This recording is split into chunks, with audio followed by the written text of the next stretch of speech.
PGI जिसका नाम आते ही हमारे जहन में मरीज, डॉक्टर, भीड़, जांच, इलाज घूमने लगता है। यही हमारे दिमाग में आता है कि वहां डॉक्टर होंगे, मरीज होंगे और इलाज चल रहा होगा और भीड़ भाड़ होगी। लेकिन पीजीआई में इन चीजों के अलावा भी बहुत कुछ हो रहा है। आज हम बात करेंगे पीजीआई के कम्युनिटी मेडिसिन डिपार्टमेंट की, जिसमें एक यूनिक प्रोग्राम चलाया जा रहा है। जी हाँ, लीडरशिप मैनेजमेंट। कैसे हर एक व्यक्ति को लीडरशिप मैनेजमेंट सिखाया जाए ताकि वो अपने दायित्व का निर्वाह बेहतर से कहीं बेहतर कर पाए। और इस योजना का नेतृत्व कर रहे हैं कम्युनिटी मेडिसिन डिपार्टमेंट के प्रोफेसर सोनू गोयल जी। इनकी इस योजना के अंतर्गत केवल देश ही नहीं, कई विदेश के देश भी जो हैं वो लाभ उठा चुके हैं। हजारों लोग, हजारों विशेषज्ञ मैं कहूँ, प्रशिक्षण ले चुके हैं। तो आइए हम जानते हैं कि इंजीनियरिंग विभाग को जोड़ने के पीछे क्या तर्क है। सोनू गोयल जी से स्वागत है सर आपका। Thank you Veena ji. Sir मैं सर को रोकूंगी और सबसे पहले मैं ये चाहूंगी कि वो इस योजना के बारे में भी कुछ जानकारी दे दें। हाँ जी वीना जी, हमने 2016 में ये international public health management development programme शुरू किया था। और मेरा हमेशा ये मानना है कि हम सब लोग, डॉक्टर्स, चाहे इंजीनियर्स, चाहे इवन मीडिया, अपने अपने क्षेत्र में बहुत प्रशिक्षित होते हैं। अपने क्षेत्र की जानकारी पूरी अच्छी तरीके से होती है, पर जब उन सब लोगों को, टीम को लीड करना होता है, उन सब लोगों को कम्युनिकेट करना होता है, आपस में एक दूसरे को मोटिवेट करना होता है, तो ये वाली जो स्किल्स हैं सिखाई नहीं जाती, किसी के भी करिकुलम में सिखाई नहीं जाती। और ये स्किल हर एक प्रोफेशन के लिए बहुत जरूरी है। इवन हमारे घर में अगर हम अपने पार्टनर को मोटिवेट नहीं करेंगे, अच्छा कम्युनिकेशन नहीं होगा, तो वो हमेशा झगड़े का कारण बनेगा। तो इसी मुद्दे को लेते हुए हमने ये प्रोग्राम शुरू किया था और 2016 में हमने एक नेशनल कोर्स किया। फिर उसके बाद ये भनक जो है ये मिनिस्ट्री ऑफ एक्सटर्नल अफेयर तक पहुंची हमारे मिनिस्ट्री में। तो उन्होंने कहा कि आप हमारे लिए एक प्रोग्राम शुरू करिए। एक बहुत बेहतरीन programme Indian technical economic corporation कराता है। जवाहरलाल नेहरू जी के टाइम से शुरू हुआ था 1964 से, और बहुत सारे फील्ड के अंदर होता है। हेल्थ के अंदर ऐसा कोई प्रोग्राम नहीं था। तो मिनिस्ट्री में सेक्रेटरी साहब का फोन आया कि आप ये प्रोग्राम करा सकते हैं हमारे बाहर के 161 देशों के लोग के लिए। तो हमने वो हामी भर दी और 2017 मार्च से आज तक ये प्रोग्राम चल रहा है। और हर साल हम अराउंड 5 या 6 सच प्रोग्राम कराते हैं और हर एक प्रोग्राम में 50 लोग आते हैं, अराउंड 50 के करीब लोग आते हैं। बहुत ही पॉपुलर प्रसिद्ध प्रोग्राम है बाहर के लिए। और इसमें हम उन लोगों को सिखाते हैं गेम्स के माध्यम से, रोल प्लेज के माध्यम से। सारी एडल्ट लर्निंग पेडागोजी होती है और हम उनको सिखाते हैं कैसे अच्छा कम्युनिकेट करें, कैसे एक टीम बिल्ड करें, कैसे अच्छा मोटिवेट करें लोगों को, कैसे आपको इमोशनल इंटेलिजेंस, जैसे कि लोगों के भाव को समझना और उसी हिसाब से उनके ऊपर काम करना। तो उस तरह की चीजों को सिखाते हैं। तो आज तक हमारे 97 देशों के 1650 के करीब लोग ट्रेन हो चुके हैं, जो एक तरह से इंडिया के अंदर हेल्थ सेक्टर में कोई भी इंस्टीट्यूट नहीं कर रहा है। सर हमें ये भी बताइए कि कौन कौन से सेगमेंट है। मतलब आपने इमोशन की बात की, तो वाकई चिकित्सा के क्षेत्र में इमोशन का बहुत ही अहम रोल है, क्योंकि यहाँ आते हैं जो वो निराश होते हैं, हताश होते हैं, तनाव से घिरे हुए होते हैं। तो अगर हम उनके इमोशन को बिना समझे केवल इलाज वाली बातों पे निर्भर हो जाएंगे तो शायद वो बेहतर परिणाम ना मिल पाए।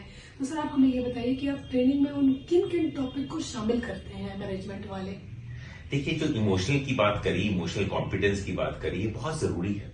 हम जब तक मरीज के भाव से नहीं समझेंगे कोई चीज को, तो आप मरीज को ठीक नहीं कर पाएंगे। आप दवाई देके मरीज को ठीक नहीं कर पाएंगे। अच्छी बात करेंगे, उनको समझेंगे, तो आधे ज्यादा मरीज तो उससे ही ठीक हो जाता है। तो यही वाली चीजों को हम रोल प्ले करते हैं, यही इनकी बातें में समझाते हैं कि लिसनिंग बहुत इंपॉर्टेंट है। और बहुत सारे ऐसे छोटे छोटे कंसेप्ट हैं जो लोगों को पता है पर वो लोग अमल नहीं करते हैं। तो कुछ वीडियोस के माध्यम से, कुछ उनको गेम, बहुत सारे गेम खिलाते हैं उनको वहां पर, उसके माध्यम से वो समझते हैं ये वाली चीज। फिर टीम बहुत इंपॉर्टेंट है। आप कई लोग अकेला काम करना पसंद करते हैं। वो बोलते हैं कि मैं दूसरे को दूंगा तो वो कैसे होगा काम, करेगा अच्छी तरीके से, नहीं करेगा तो खुद काम करने लग जाते हैं। तो ये अच्छा मैनेजमेंट नहीं है। अपनी टीम को सिखाएं, उनसे काम भी लें और उनका कैपेबिलिटी बढ़ाएं, दोनों अच्छा हो जाएगा। उनकी कैपेबिलिटी बढ़ेगी और साथ में वो आपका भी काम आसान होगा। तो इस तरह कैसे आपको टीम बनानी है उसके पूरे माध्यम से समझाते हैं। इस तरीके से आपने एक दूसरे से कैसे बातचीत करनी है, अपने से जूनियर से, अपने सीनियर से, किस तरह के क्या चीजें दूसरे को पसंद आती हैं, बात जो है उस तरह की बातों पे भी हम काफी चीज बताते हैं। तो इस तरह से बहुत सारे ऐसे माध्यम हैं, जिनके बहुत सारे ऐसे टॉपिक हैं जिसके बारे में हम, ये 10 दिन का प्रोग्राम होता है तो उसके अंदर करते हैं। जी सर, जैसा कि सोनू जी ने बताया कि तनाव में इमोशन बड़ा ही अहम रोल निभाता है, और बात जब डॉक्टर की हो, जिसकी जिम्मेदारी तो इलाज करने की है, लेकिन अब वो नेतृत्वकर्ता के रूप में सामने आ रहा है, तो वाकई ये योजना काबिले तारीफ है। क्योंकि हमारे जहन में जब डॉक्टर का रूप आता है तो लगता है कि वो आला लटका व्यक्ति आएगा और चेक करेगा बीपी और कहेगा ये दवाइयां हैं, इनका ये इलाज कर दो, या फिर ओटी में जाएगा, सर्जरी करेगा और बाहर आ जाएगा। लेकिन पीजीआई देश का सर्वश्रेष्ठ चिकित्सा संस्थान में शीर्ष पर जो सुमार है पीजीआई अपना, वो केवल इलाज तक ही सीमित नहीं है, वो योग्यता को और आगे बढ़ा रहा है, सामूहिक योग्यता, नेतृत्व की क्षमता डेवलप कर रहा है, केवल पीजीआई के ही डॉक्टर और कर्मचारियों में नहीं, केवल भारत में ही नहीं बल्कि विश्व में।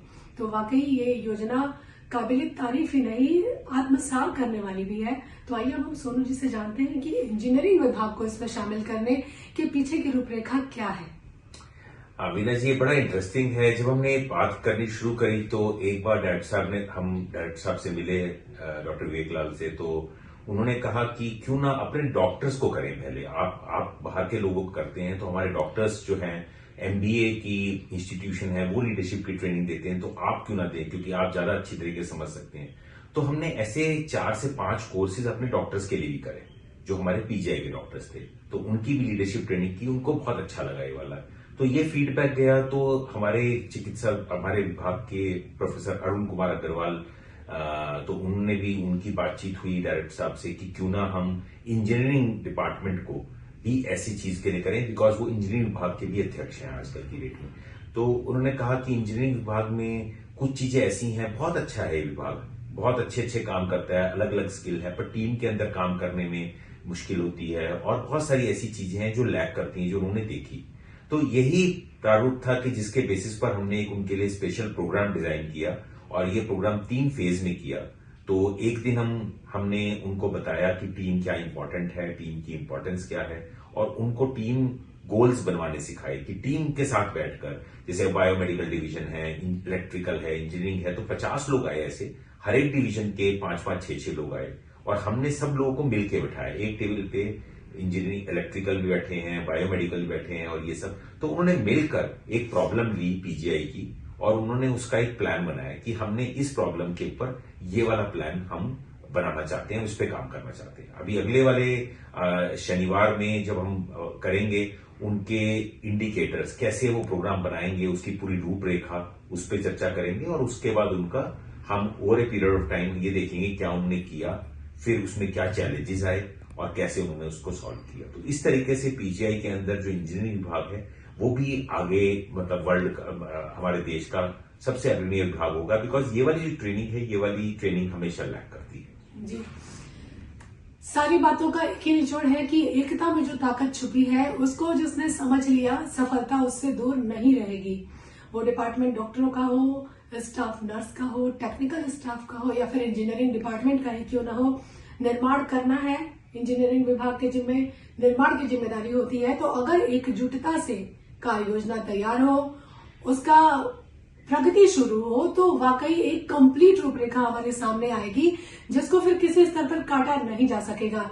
तो पीजीआई, जिसने चिकित्सा के क्षेत्र में देश में नहीं विदेशों में भी झंडे गाड़े हैं, अब नेतृत्व की क्षमता बढ़ाने में, विकसित करने में जुटा हुआ है। हम उम्मीद करते हैं कि केवल एक 98 देश बोला ना आपने, जिनको 97 देश ही नहीं, विश्व के प्रत्येक देश में ये वाली शिक्षा की ज्योति फैलाएंगे सोनू गोयल जी। और वाकई अगर नेतृत्व की क्षमता हर एक व्यक्ति में आ गई, तो कोई भी काम कठिन या असंभव नहीं रह जाएगा।